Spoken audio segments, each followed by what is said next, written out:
Well, I'm at JR's shop over here in Campbell River. He works right in here. And he said I could go ahead and take a picture or two, a little video of this canoe. This is all hand carved. And it is all out of a cedar log, I do believe. Yeah, it's western red cedar. This thing is just amazing. Built with hand-made tools right in the shop here.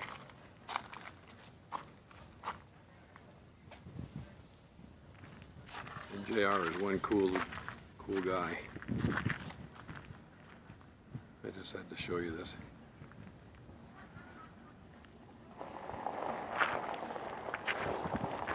He's building a beautiful totem inside of his shop right now. It's going to go in the local cemetery, which I just shot a little bit ago. But look at this thing.